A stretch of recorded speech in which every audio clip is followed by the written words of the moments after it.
learning he is a current student at UVA, former UVA football player. Now, just about an hour ago, during a news conference inside this building behind me, we heard from UVA Police Chief Tim Longo, as well as UVA President Jim Ryan, both very emotional as they finally announced the names of the 3 people killed last night. Those names, all 3 football players, linebacker and defensive end Deshaun Perry, wide receiver Lavelle Davis Jr., and wide receiver Devin Chandler. I want you to take a listen to what Longo had to say just moments ago. For hours, we had to process a crime scene, and I know I don't have to tell you how difficult that is for a family to not know, to see email chatter and social media, and boy, we did our best to try to keep up with that, to let people know what we knew and what we were trying to do, and hopefully now that we've caught up, we'll be able to continue to share that message to the many families across this world that have young people here at our university, to let them know that their young people are okay and that there will be people here for many days to take care of them. 2 of the football players were found dead on a bus that we're told was returning from a class field trip to see a play in Washington, D.C. The other, we're told, died at the hospital. There were about 25 people total on that bus, and the 2 people injured, we're told both are students. One is in critical condition, the other is stable. Now, this all happened around 10:30 last night near the Colbreth Road parking garage. We still don't know whether the suspect Jones was on the bus for that trip or how he got onto the bus to fire the gun. Now, Chief Tim Longo also told us just 2 months ago, back in September, Jones was reported to the threat assessment team at the university by someone who is not currently a student. That person said that Jones had a gun, but the person never saw the gun, so UVA police were not in contact with Jones.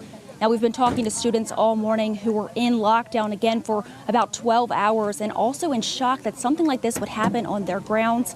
Take a listen to what one 4th-year student had to say before learning Jones had been captured.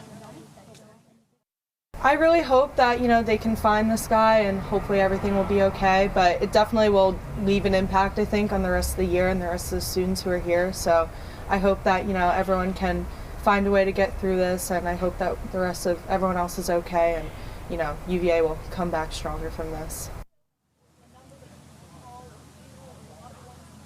Chief Tim Longo told us that Jones is facing 3 counts of using a firearm in commission of a felony and 3 counts of second-degree murder, although those charges could be amended now that he is in custody. We learned that just moments before finding out that he was in police custody. The big question still remains, though, Cheryl, what was the motive here?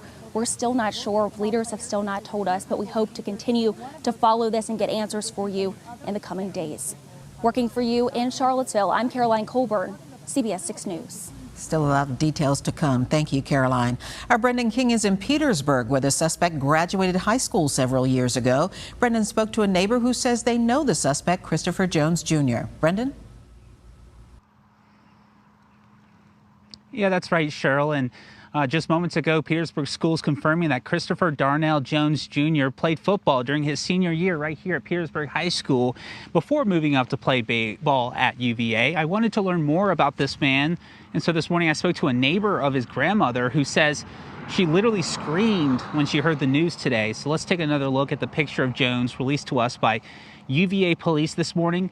Before playing football over at UVA, I learned he played linebacker and running back here at PHS. Before that, he attended Varina High School. Petersburg Schools says Jones graduated here with a 4.1 GPA in 2018. And just a few hours ago, I stopped by the townhome that Jones stayed at with his grandmother. She wasn't home.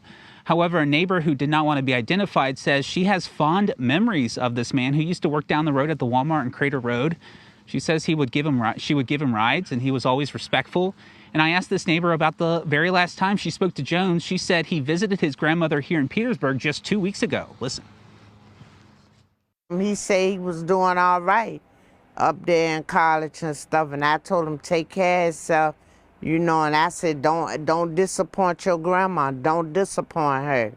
He was very nice. He didn't seem the way they said he was on the news. He was a very nice, a nice, respectful young man. And without a doubt, this news coming as a shock to this neighbor who has known Jones for quite a while. My colleague Wayne Koval is digging deeper into his past and has already collected a wealth of information about him. Wayne will have full coverage of Jones's ties here to the Tri-Cities. His coverage starts all new on the news at 4. Working for you in Petersburg, I'm Brendan King, CBS 6 News. Thank you, Brendan. And meantime, you can follow this development.